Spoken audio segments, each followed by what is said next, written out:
짧은 동영상 한번 먼저 듣도록 하겠습니다.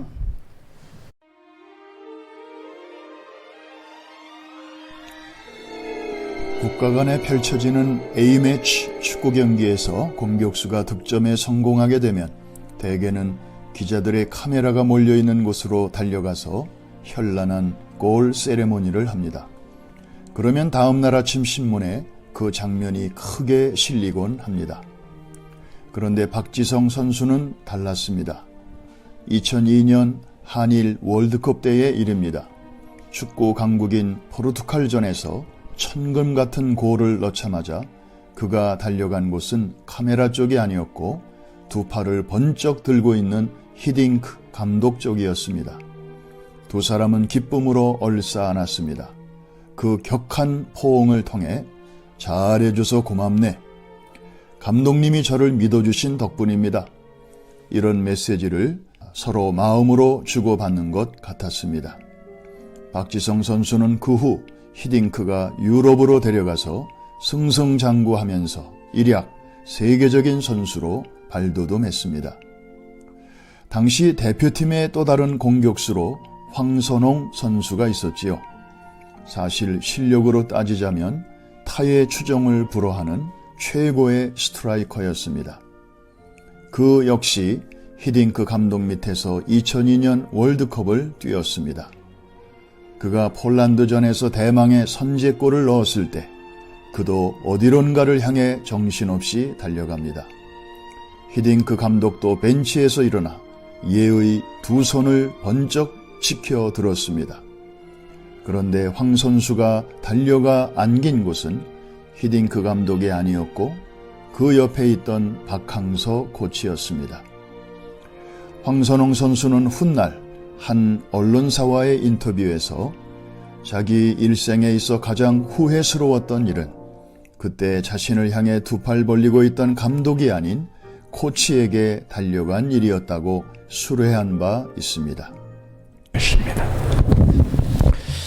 금요일 오후에 제가 한참 설교 원고를 쓰고 있는데 내려가고 있는데 저희 집안에 고등학교 교장 선생님을 마치고 지금은 장로님으로 원로 장로님이신 제 조카뻘 되시는 김진우 장로님이라는 분이 동영상을 보내오셨어요.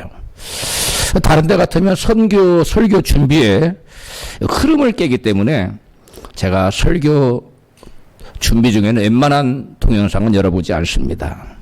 그런데 이 동영상은 굉장히 그 제목부터가 눈길을 끌었습니다. 그래서 동영상을 열어서 들어봤는데 그렇지 않아도 제가 이 설교를 준비하면서 이 도입 부분을 뭘로 해야지 하고 많은 깊은 생각을 하고 있던 차인데 이 내용을 보니까 너무나도 절묘하고 너무나도 기가 막힌 설교에 딱 맞는 도입 부분이어서 제가 깜짝 놀라지 않을 수 없었습니다. 물론 다른 때에도 그 설교를 준비할 그 주간에 꼭 필요한 동영상을 누군가를 통해서 보내주셔서 그 설교에 요긴하게 써먹을 때가 있었는데 이번에는 그 절호의 타임에 아주 적절한 메시지를 담은 동영상을 하나님이 이렇게 장로님을 통해 보내주셔서 제가 깜짝 놀라지 않을 수가 없었습니다.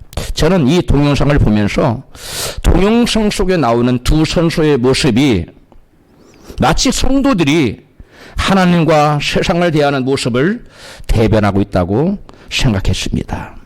자기 인생을 바꿀 수 있는 감독과 자기 인생을 바꿀 수 없는 코치 중에 누구 품에 안긴 선수가 더 현명하다고 생각하십니까?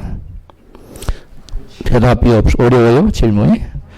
그야 당연히 자기 인생을 바꿀 수 있는 감독의 품에 안긴 선수가 더 지혜롭고 현명한 선수가 아니겠습니까? 그런데 오늘날 대부분의 교인들은 자기의 인생의 감독 대신 하나님보다 자기의 인생을 바꿀 수 없는 자기와 친한 그러한 코치를, 즉 자기의 주변 사람들을, 세상의 방법들의 품을 선택하며 살아가고 있습니다.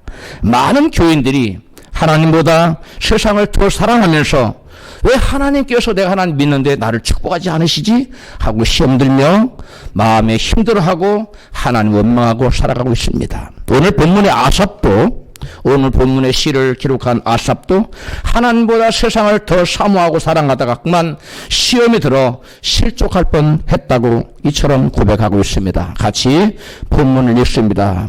참으로 하나님은 이스라엘을 선하게 대하시며 마음이 깨끗한 자들에게는 더욱 그리 하십니다. 현대인의 성경이고요. 2절부터 그러나 나는 거의 실족할 뻔하였고 내 걸음이 미끄러질 뻔하였으니 이는 내가 악인의 형통함을 보고 오만한 자를 질시하였음이로다. 12절 볼지어다 이들은 악인이라 항상 평안하고 재물은 더하도다. 아멘.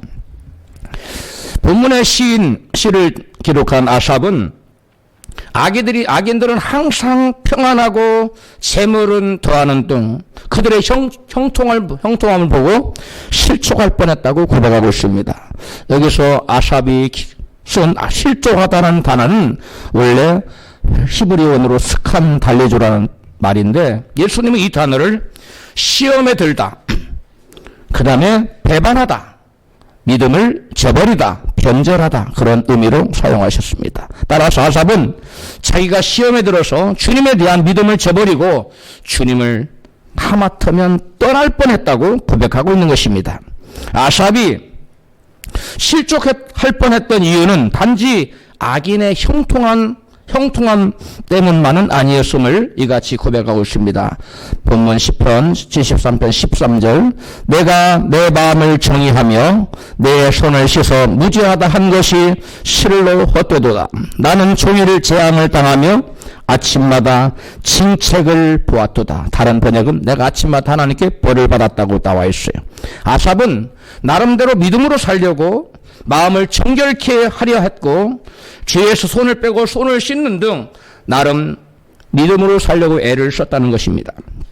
그럼에도 불구하고 자기는 불신자들은 잘 나가고 저들은 참으로 놀라운 복을 받아들이고 살고 있는 나는 그러한 복이 왜 오지 않는 거냐는 겁니다. 복은 고사하고 나에게는 매일 징계와 채찍과 벌이 임하는지. 그래서 아삽은 마음이 너무 힘들고 고통스러웠다는 것입니다. 그래서 시험이 찾아왔다는 것입니다. 아삽은 그러한 시험에 들었을 때에 마음이 심히 고통스러웠음을 이같이 고백합니다. 16절입니다. 내가 어찌하면 이를 알까 하여 생각한 즉 그것이 내게 심한 고통이 되었더니. 세상을 바라보고 시험에 빠진 아삽은 마음이 매우 고통스러웠고 슬펐고 불행했다고 말하고 있어요. 그가 주변을 둘러보니 불신자들의 삶이 하나님을 믿는다고 애를 쓰고 있는 자신보다 더욱 형통한 듯 보였기 때문입니다. 그래서 그는 경건하게 살아야 될 무슨 특별한 이유라도 있단 말인가 회의를 품기 시작했습니다. 그는 하나님은 과연 공평하신가? 그런데 내가 볼 때는 공평하지 않은 하나님 같은데 믿음으로 살려고 애써도 나타난 것도 없는데 내가 과연 좁은 길로 계속 믿음의 길을 걸어가야 될 것인가? 그러한 이유가 있단 말인가? 이렇게 의심을 품기 시작했습니다. 그러한 그의 극심한 회의와 심적 고통 속에 있던 그가 마침내 하나님의 성전에 들어가자 어둠에 안개 거치듯 어둠이 사라지고 말았습니다. 본문 17절입니다. 하나님의 성소에 들어갈 때에야 저희 종말을 내가 깨달았나이다.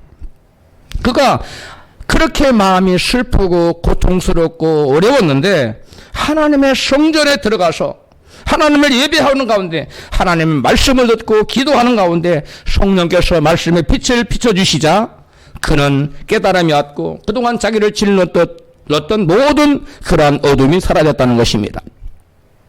그러면 과연 아삽이 성전에 들어가 깨달은 것은 무엇이었습니까? 가장 먼저 깨달은 것은 그가 그토록 질시했던 세상 사람들의 번영과 형통함에 대한 허상을 깨달았습니다. 아삽이 하나님 바라보는 대신 세상을 바라보고 시험 들었을 때에 악한 자들이 너무 잘 되는 복을 받은 것처럼 보였습니다. 한번 아삽이 볼 때 세상에서 얼마나 잘 나갔는지 한번 봅시다. 4절입니다.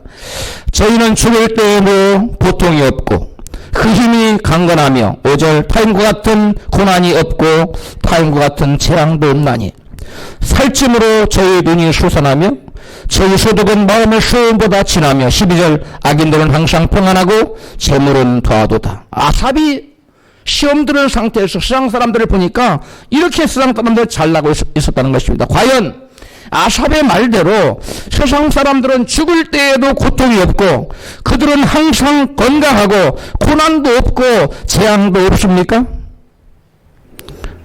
악인들은 항상 평안하고 그들이 마음에 소원하는 것보다 더 재물이 넘쳐납니까? 마치 그것은 무성한 잡초가 엄청나게 많아 보이지만 그렇지 않은 것처럼 무성한 잡초처럼 그렇게 보일 뿐인 것입니다. 여러분, 밭에 제가 지나가는 어느 길에 어느 농부가 밭을 길렀는데 너무 바빠서 있는지 잡초를 뽑지 못했어요. 그런데 잡초가 얼마나 많은지 이게 잡초밭인지 벼를 키워놓은 건지 알 수가 없더라고요. 내가 야 저건 다 잡초다. 그럼 나중에 가만히 생각해 봤더니 잡초가 전체의 한 20, 30% 됐는데 내가 볼 때는 잡초밭처럼 보였어요. 이게 무슨 말이냐? 우리가 볼 때 세상 사람들이 번영한 것은 마치 잡초의 무성한 면만 보이는 거예요. 곡식이 사실은 훨씬 많은데 곡식밭이 해야 되는데 그 곡식밭에 잡초가 무성하게 일어나니까 잡초만 보였던 것입니다. 우리 예수 믿는 사람에게도 하나님께서 곡식처럼 놀라운 복을 주셨는데 그건 보지 못하고 곡식은 보지 못하고 무성한 잡초만 보는 것 같이 세상 사람들은 다 잘되고 그들은 건강하고 병도 안 들고 형통하고 그들은 소원한 것보다 더 많은 재물을 얻고 그렇게 생각되고 보여진다는 것입니다. 우리가 어떨 때 그러느냐? 우리가 하나님과 관계가 멀어졌을 때요. 내가 시험 들었을 때 세상 사람들은 너무 잘 나가 보여요. 그리고 나는 왜 이렇게 안 되는가 하고 의구심이 생기는 것입니다. 하나님에 대한 불신이 생깁니다. 믿음에 대한 회의가 생기는 것입니다. 이 모든 것들은 여러분 아무리 세상 사람이 잘 나간다 할지라도 여러분 하나님께서 우리 믿음의 사람을 돌보는 것처럼 그렇게 돌보시지 않습니다. 아삽이 성전에 들어가자 저들의 실상과 종말이 어떻게 되는 것을 하나님의 성령께서 깨닫게 해주셨습니다. 본문 18절 19절입니다. 같이 크게 읽습니다. 주께서 참으로 저희를 미끄러운 곳에 두시며 파멸에 던지시니 저희가 어찌 그리 졸지에 황폐되었는가. 놀랄 정도로 저들은 전멸하였나이다. 천년 만년 갈 것 같던 세상 사람들의 형통함은 무성한 잡초 같아서 정원사가 다 잘라내서 불살라버리는 것과 같다는 것입니다. 하나님께서는 알곡이 뽑힐 것을 우려하여 가지가 무성해도 이 가라지가 무성해도 그냥 지금은 잠잠하게 두지만 추수 때가 되면 그것들을 먼저 거두어서 다 불살라버린다고 예수께서 말씀하셨습니다. 세상 것은 그 외형과 기세가 등등하고 영원할 것 같지만 하나님 말씀은 말합니다. 순식간에 놀랄 정도로 전멸해버렸다고 말씀하고 있습니다. 그래서 우리는 모세처럼 그리스도를 위하여 받는 능력을 세상의 모든 보다 더 큰 재물로 여기는 그러한 하나님께서 기뻐하신 믿음을 갖고 살아야 될 줄로 믿습니다.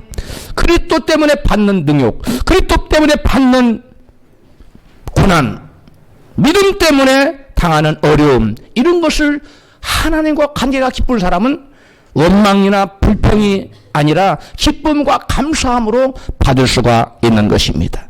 바로 모세가 그랬습니다. 모세는 그 엄청난 고난 속에서도 자기에게 당하는 이 고난이 그리스도를 위하는 고난인데 이것은 세상에 그 어떠한 재물보다 더 큰 보배라고 재물로 여겼다는 것입니다. 다음으로 아삽은 성전에 들어갔을 때 자신의 잘못된 믿음으로 마치 짐승처럼 잘못 살아왔다는 사실을 깨달았습니다.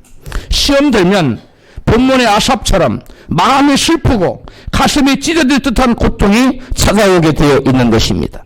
본문 21절입니다. 같이 읽습니다. 내 마음이 슬프고 가슴이 찢어질 듯 아파도 내가 어리석은 탓에 깨닫지 못하고 있었습니다. 나는 주 앞에서 마치 짐승과 같았습니다. 그러나 나는 이제 주와 함께 항상 함께 있습니다. 주께서 주의 오른손으로 나를 꼭 붙들어 주십니다. 쉬운 한글 성경으로 읽어드렸습니다. 아삽은 성전에 들어가서 자신이 하나님보다 세상을 더 사랑하고 어리석게 살았구나. 내가 정말 믿음대로 살지 못하고 믿는다고 믿었는데 올바른 믿음이 아니라 그릇된 믿음을 가지고 짐승처럼 살았구나. 잘못된 믿음을 가지고 그릇된 삶을 살았구나. 이렇게 깨달았다는 것입니다. 그가 이러한 깨달음을 갖기 전에 그는 이렇게 생각했습니다. 왜 나는 하나님 믿는다고 믿는데 내에게는 맨날 문제만 오고 시련만 오고 하나님 모르는 불신, 세상의 불신자들은 왜 그토록 잘 되는지 도무지 알 수 없다고 생각했습니다. 아삽은 성전에 들어가고 나서야 자신의 슬픔과 마음의 고통이 원인을 깨달았습니다. 그 원인은 바로 자기가 하나님보다 세상을 더 사랑하였던데 그 원인이 있었다는 것입니다.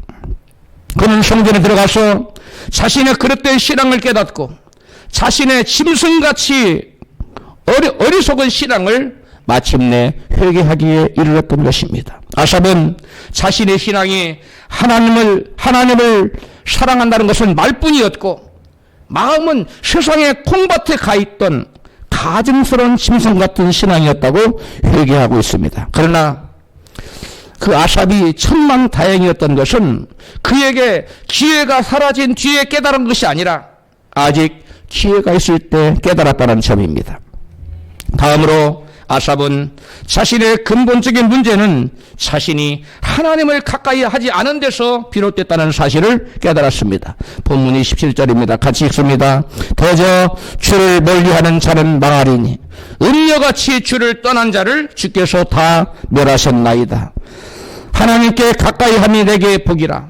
내가 주 여호와를 나의 피난처로 삼아 주의 모든 행사를 전파하리이다. 아멘. 아삽이 하나님의 성전에 들어가서야 자신의 근본적인 문제는 자신이 하나님을 하지 않은 데 있었다는 점을 깨달았던 것입니다. 자신에게 문제가 닥치고 시험이 온 결정적인 원인은 하나님과의 관계가 잘못되었었기 때문이라고 그러한 사실을 깨달았다는 것입니다. 그는 하나님만을 의지하고 하나님을 가까이 하며 살아가는 것만이 자신에게 복이라는 사실을 깨닫게 된 것입니다. 하나님을 의뢰하는 자, 이 하나님을 의뢰하는 자는 다른 성경에 하나님을 가까이 하는 자라고 되어 있는데 같이 에레미야 17장 10절을 봅니다. 시작.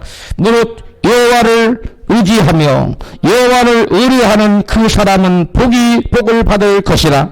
그런 물가에 심기운 나무가 그 뿌리를 강변에 뻗치고 더위가 올지라도 두려워 아니하며 그 잎이 청청하며 가무는 해에도 걱정이 없고 결실이 그치지 아니함 같으니라. 아멘. 이 여기에 기록된 이 복을 여기에 참석한 우리 모든 성도들 다 받아 누리시기를 주여로 축복합니다.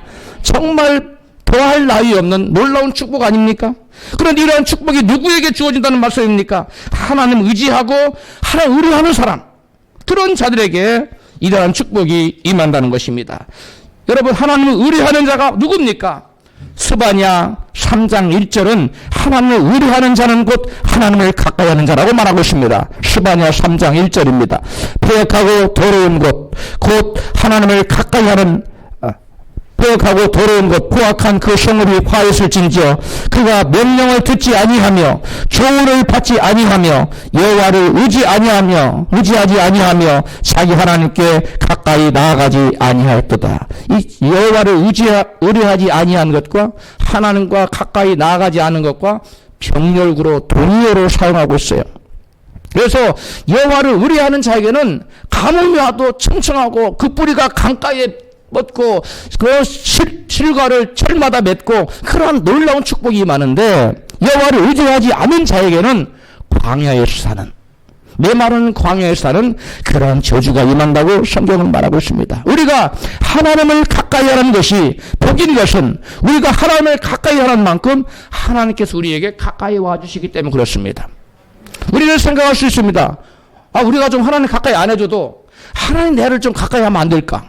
그렇게 생각할 수 있지요? 근데 그럴 수가 없습니다. 왜냐하면 하나님의 사랑은 마치 그 상수도에서 물을 보내주는 것 같이 하나님의 사랑은 우리에게 일정합니다. 문제는 뭐냐면 내가 하나님을 그 사랑에 대해 수도꼭지를 틀어놓으면 내가 하나님 가까이 하는 거예요. 수도꼭지를 잠겨놓으면 하나님 멀리 하는 거예요. 아무리 일정한 사랑을 하나님께 우리에게 끊임없이 보내주어도 우리가 마음의 문을 딱 닫고 하나님의 사랑에 반응하지 않으면, 수도꼭지를 잠그고 마음의 문을 닫고 있으면, 하나님 가까이 나가지 아니하면 그 물을 받아 마실 수가 없다는 것입니다. 그 물은 바로 축복의 물입니다. 하나님의 사랑의 물입니다. 하나님의 은혜와 능력을 말합니다. 하나님의 은혜와 사랑과 축복, 권능, 이 모든 응답을 받아들이려면 우리가 하나님을 사랑하여 하나님께 가까이 나아가야 될 줄로 믿습니다. 성전에 들어가 그 다음에 아삽이 깨달은 것은, 성전에 들어가서 아삽이 깨닫기 전에는 아삽은 입으로만 자기가 하나님을 사랑했지만 실제로는 세상을 더 사랑하고 있었습니다. 아삽이 성전에 들어가 깨달은 후에는 하나님만 사모하는 믿음으로 그는 바뀌었어요. 회개가 일어난 것입니다. 본문 25절입니다. 같이 읽습니다. 하늘에서 주 외에 누가 내게 있겠습니까? 이 땅에서도 주밖에는 내가 사모할 분이 없습니다. 26절, 내 몸과 마음이 점점 약해집니다. 그러나 하나님은 내 마음의 힘이시며 영원한 나의 전부이십니다. 쉬운 한글 성경입니다. 사랑하는 성도 여러분, 여러분에게도 아삽처럼 이 땅에서 하나님 한 분 외에 다른 사모할 것이 전혀 없습니까? 아멘이 아주 희미한데 여기에 크게 아멘이 나와야 정상적인 신앙입니다. 할렐루야. 아삽처럼 하나님이 진정 여러분 인생의 전부이십니까? 할렐루야. 진짜지요? 믿습니다. 그렇지 못한 분은 아직 하나님보다 세상을 더 사랑하고 사모하고 있는 분들입니다. 입술로는 하나님을 사랑하지만 실제로는 세상을 더 사모하는 사람들에게 하나님 이렇게 말씀하십니다. 이사야 29장 13절입니다. 주께서 말씀하신다. 이 백성 입으로는 나를 가까이 하고 입술로는 나를 영화롭게 하지만 그 마음으로는 나를 멀리하고 있다. 그들이 나를 경외한다는 말은 다만 들은 말을 흉내내는 것뿐이다. 현대인의 성경입니다. 아삽이 성전에 들어간 후 자신의 그릇된 신앙에 대한 깨달음은 마치 황선홍 선수의 깨달음과 비견될 수 있는 것입니다. 황선홍 선수는 골을 넣고 두 팔을 벌리고 자신을 기다리고 있던 히든크 감독을 외면하고 그 옆에 서 있던 박항서 코치의 팔에 안겼습니다. 나중에 황선홍 선수는 자기 일생일 때 가장 후회스러운 선택이었다고 두고두고 후회했지만 이미 버스는 지나고 난 뒤였습니다. 그는 박항서 코치가 아닌 히딩크 감독의 두 팔에 안겼더라면 그의 일생은 박항서 선처럼 확연히 달라졌을 것입니다. 많은 신자들이 자기 인생의 감독 대신 우리 하나님을 버리고 하나님을 외면하고 두 팔을 버리고 계시는 하나님의 품보다는 세상의 품을 선택하고 살아가고 있습니다. 주님께서 주일 예배 때 축복하시려고 두 팔을 버리고 기다리고 계시는데 세상에 영향력 있는 코치의 품을 찾아갑니다. 세상에 능력 있는 방백을 찾아가는 거죠. 예배 시간에 하나님의 자녀들을 축복하시려고 두 팔 벌리고 기다리고 계시는 주님을 외면하고 세상의 방백을 만나러 갑니다. 여러분은 누군가와 만날 약속이 잡혀 있는데 그 사람이 갑자기 전화를 해서 더 중요한 사람을 만나야 한다면 약속을 깨버린다면 기분이 어떠시겠어요? 그가 나와의 약속을 깨고 만나야 되겠다고 하는 사람이 아무리 대단한 사람이라 할지라도 기분이 썩 좋지 않을 것입니다. 하물며 두 팔 벌리고 기다리시는 하나님을 외면하고 세상 방백에 우선순위가 밀려 약속을 취소당한 하나님의 기분은 어떠실까요? 여러분 생각해 보셨습니까?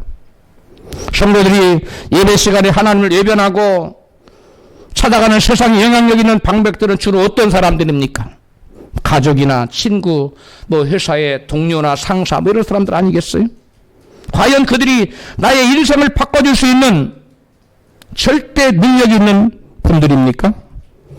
그렇게 사람의 눈에는 보일 수 있습니다. 그러나 그것은 바람에 지내지 않습니다. 그들은 그러한 전능한 힘이 없어요. 박항석 감독은 황선홍 선수가 평상시 친하고 존경했지만 황선홍 선수의 미래를 책임져 줄 수 있는 능력이 없었어요. 그러나 히딩크는 달랐습니다. 그를 유럽 무대에 박지성을 초대하여 세계 무대에 세계전 선수로 발돋움할 수 있도록 그를 밀어줄 수 있는 힘이 있었던 거예요.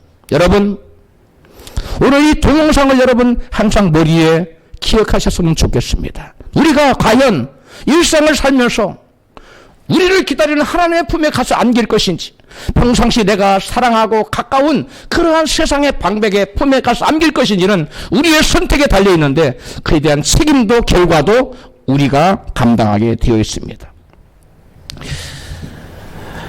하나님을 사랑합니다, 하나님을 존경합니다 이렇게 말하지만 하나님을 세상보다 후순위로 놓고 살면서 하나님께 하나님 왜 내게 복을 주시지 않습니까?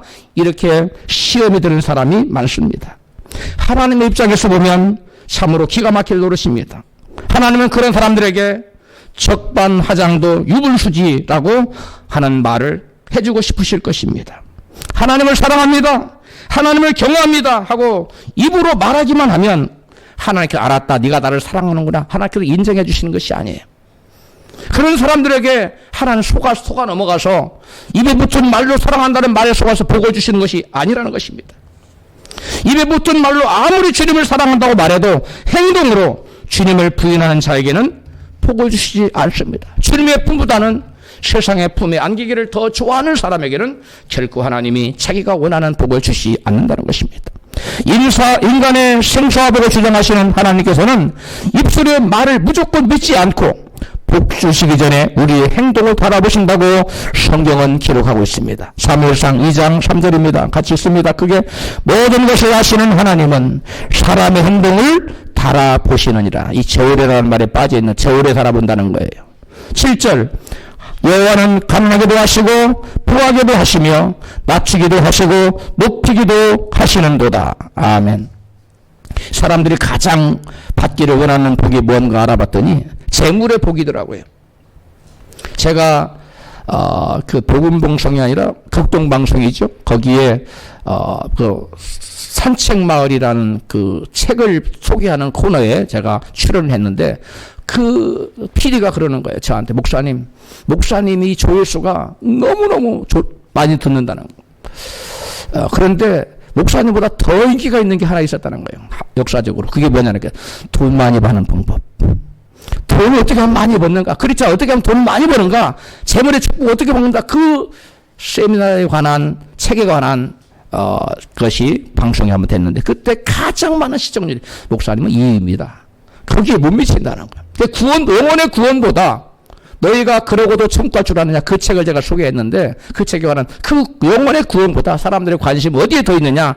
크리스찬일지라도 뭐에 더 관심이 있다고요? 어떻게 하면 돈 많이 버는가? 그런데 예수 믿는 성도들이 하나님을 물질보다 더 사랑하는지 하나님은 철저히 시험해 보시고 주십니다. 네가 과연 물질보다 나를 더 사랑하느냐? 그렇지 않은가? 하나님은 여러 번 그 사람의 심에 지나도록 헌금을 하고 마음에 감동을 주실 때가 있어요. 그때 과연 조그마한 물질부터 계속 순종해 나가며 드리는가를 보고서 마침내 점진적으로 더 큰 복을 주시는 것입니다. 물질의 복은 철저히 심고 거두는 법칙이 적용됩니다. 많이 심는 자는 얼마큼 거둡니까?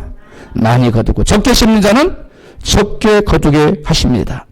기도 많이 하고 전도 많이 하고 봉사 열심히 하면 하나님께서 재물의 복을 많이 주시겠지요? 그렇지 않습니다. 기도, 전도, 봉사 아무리 많이 해도 물질로 심지 않으면 절대로 재물의 복은 큰 복은 받지 못합니다. 물질의 복은 많이 심고 많이 거두고 싶으면 많이 심어야 됩니다. 할렐루야.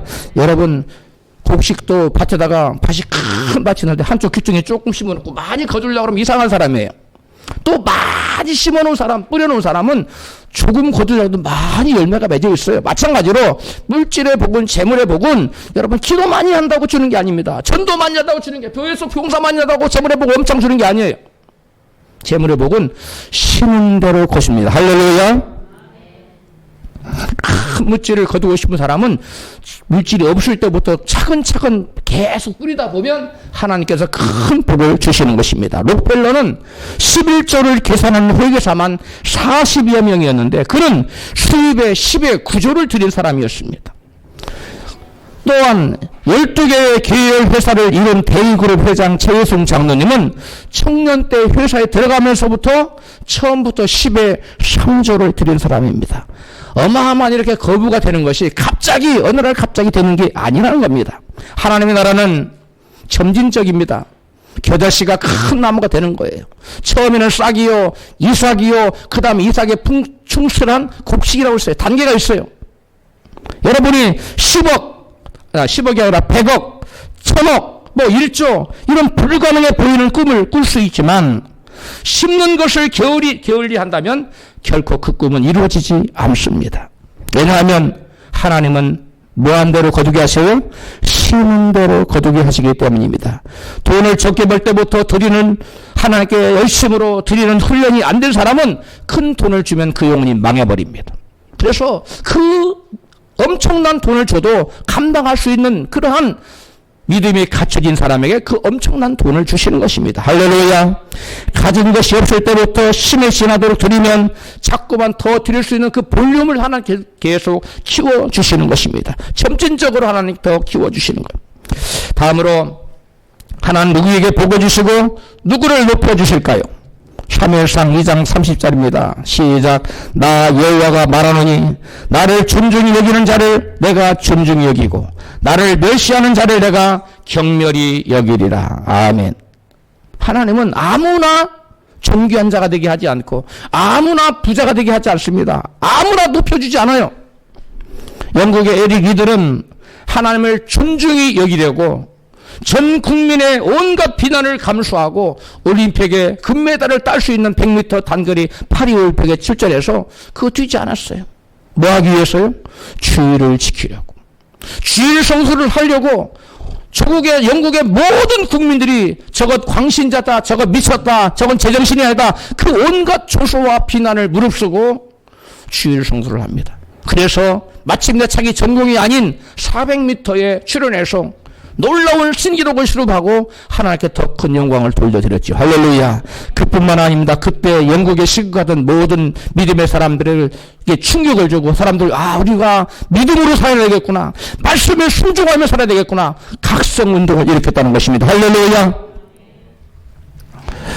하나님이 기다리시는 예배 시간에 세상 방백을 만나러 다니는 자를 과연 하나님을 존중히 여기는 자라고 하나님께서 인정하실까요?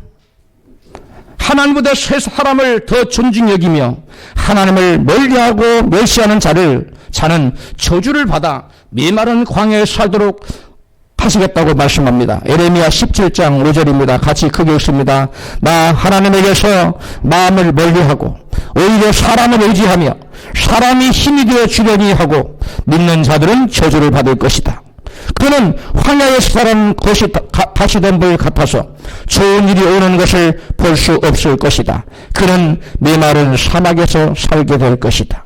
메마른 사막과 같은 환경에 내몰리고 싶지 않다면 하나님보다 세상을 더 의지하지 말고 하나님을 존중히 여기며 살아가야 될 줄로 믿습니다.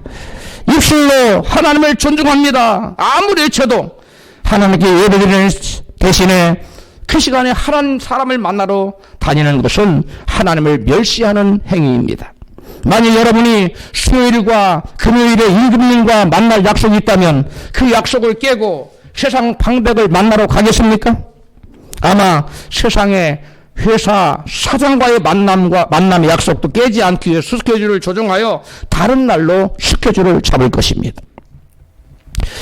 우리 하나님은 가장 첫 번째 어떤 사람을 존귀케 하시느냐? 따라합시다. 당신을 사랑하고 존중하는 자를 어떤 사람을 존귀케 하고 복 주신다는 거예요. 잠언 8장 17절입니다. 시작. 나를 사랑하는 자들이 나의 사랑을 입으며 나를 간절히 찾는 자가 나를 만날 것이니라. 부귀가 내게 있고 장대한 재물과 의도 그러하니라.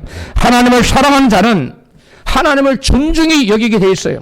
그리고 하나님을 사랑하는 자는 하나님의 얼굴을 구하며 하나님을 예배하는 일에 전심전력하게 되어 있습니다.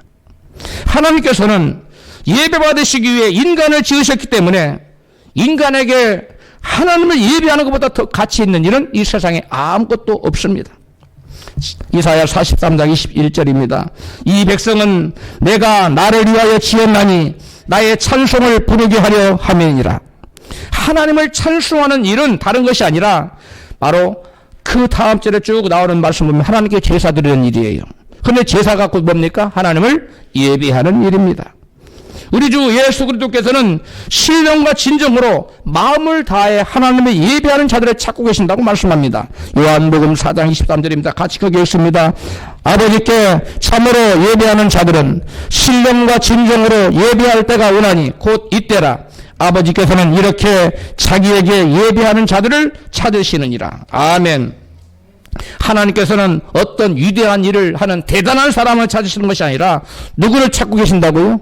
예배하는 자들을 찾고 계시다는 사실을 명심하시기 바랍니다. 회사에서도 사장님이 찾으시는 사람은 어떤 사람입니까?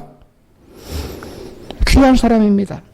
회사에서 없어서 안 되는 아주 필요한 사람입니다. 우리 하나님께도 마찬가지입니다. 하나님도 누구를 찾느냐?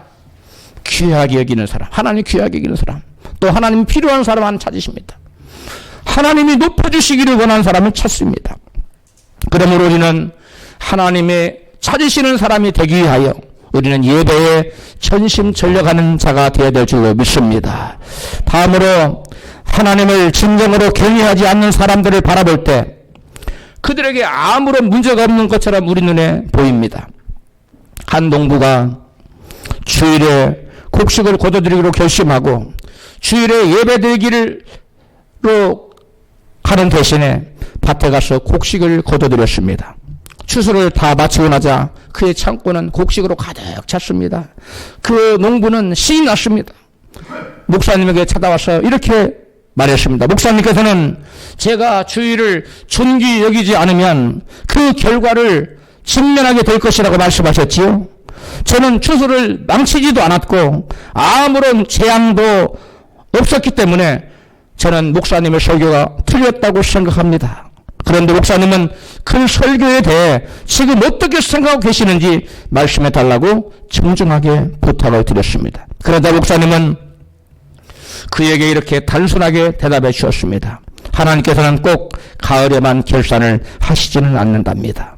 따라합시다. 하나님께서는 꼭 가을에만 결산을 하시지는 않습니다. 우리는 하나님 기뻐하시지 않는 일을 했을 때 예배에 빠졌다고 또 그냥 어떤 죄를 졌다고 하나님 당장에 결산을 하지 않으십니다. 그러나 우리 하나님이 대신 하는 일이 있어요. 뭔지 아십니까? 그 사람 행동을 달아보셔요. 아, 얘 믿음은 요 정도구나. 아, 얘는 이만큼 복을 줘야 되겠구나.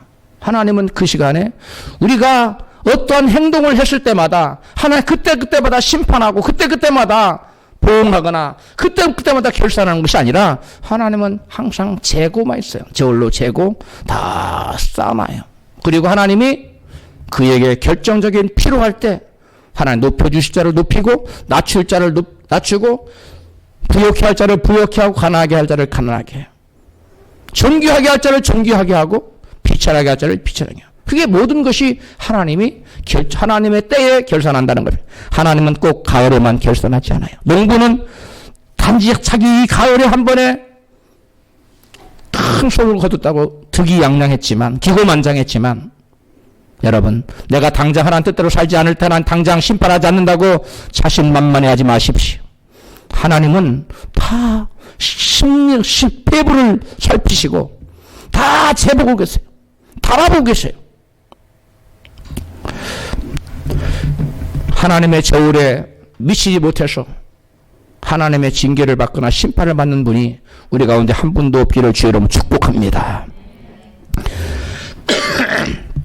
하나님을 가까이 하기 위해서 우리가 어떻게 해야 될까요? 가장 먼저 우선적으로 하나님의 성소에 들어갈 때에야 저의 종말을 깨달아 했나이다. 그런 말씀처럼 하나님을 예배하는 일에 우리가 최우선의 삶의 목표로 삼고 예배와 기도에 전심전력해야 됩니다. 하나님의 성소에 들어갔다는 건 뭡니까? 하나 예배하러 들어갔다는 거예요.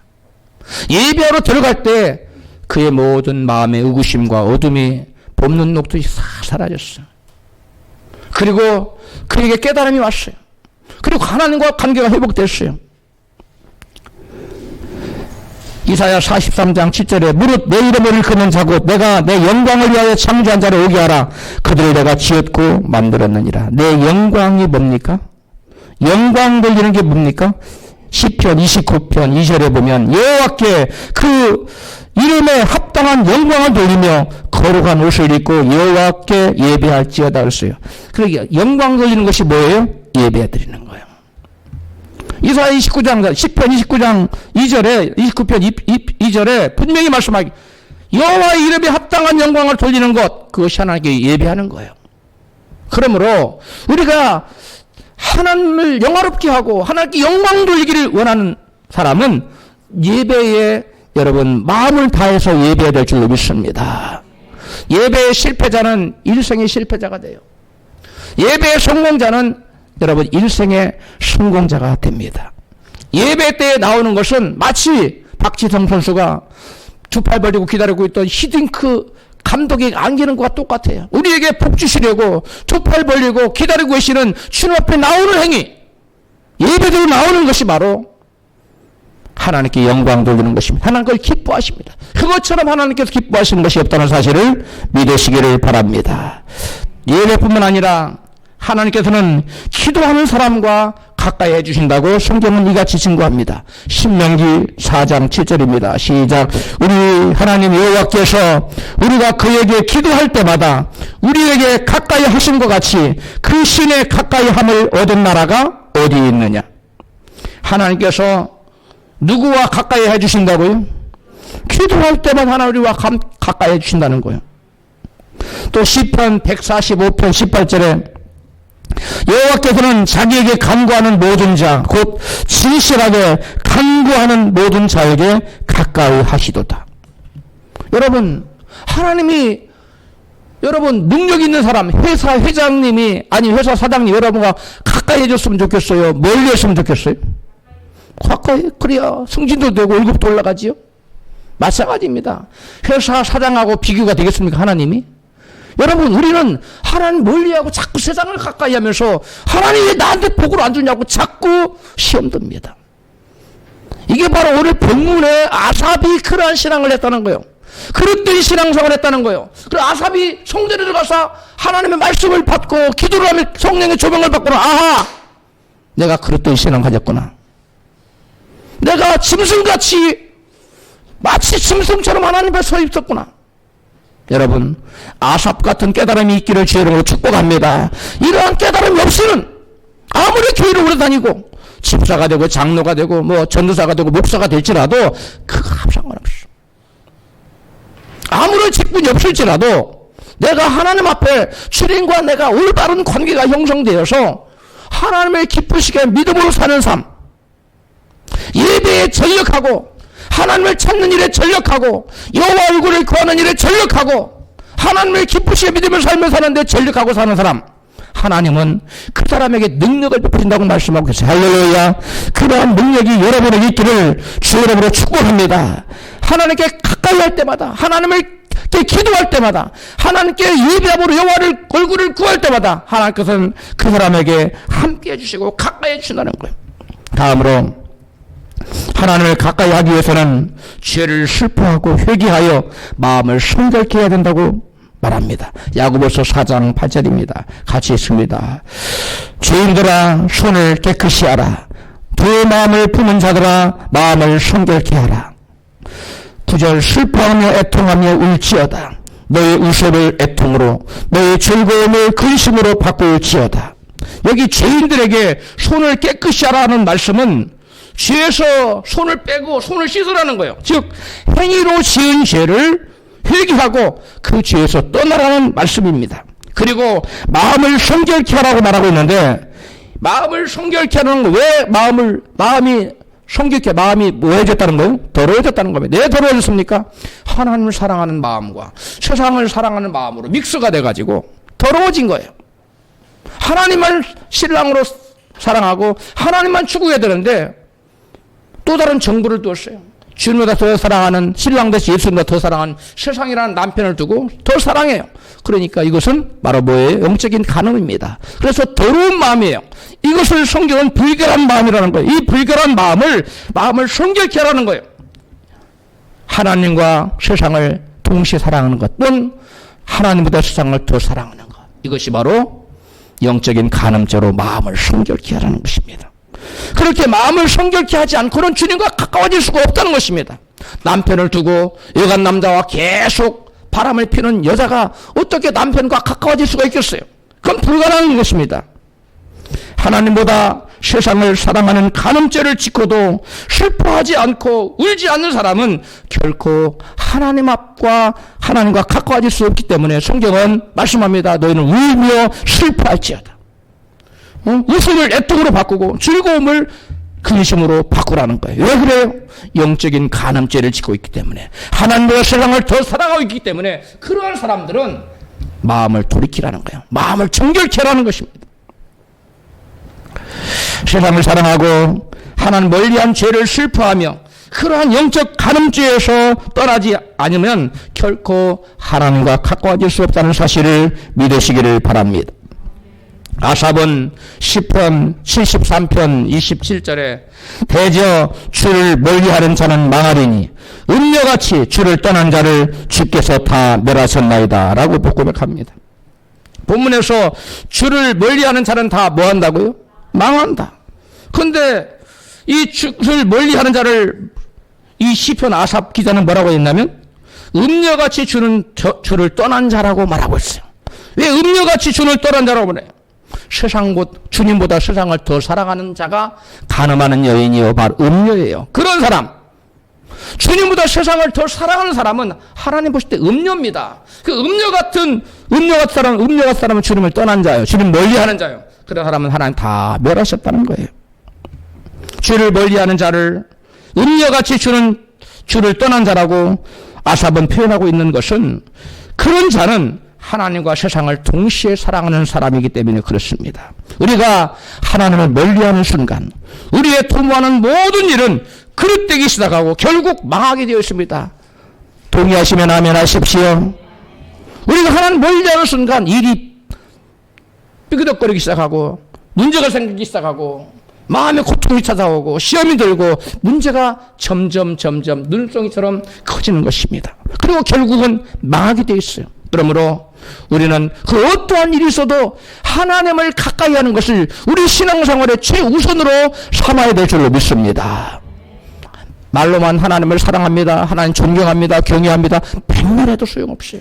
실제로 하나님을 찾는 일, 여호와의 얼굴을 구하는 일, 즉 예배하는 일에, 하나님과 사랑의 교제를 하는, 기도하는 일에 여러분 전신전력에서 시간을 들이지 않는다면, 여호와 얼굴을 간절히 구하지 않는다면 그 사람은 하나님 볼 때 음녀 같은 사람이라고 취급되고 그 사람은 망한다는 것입니다.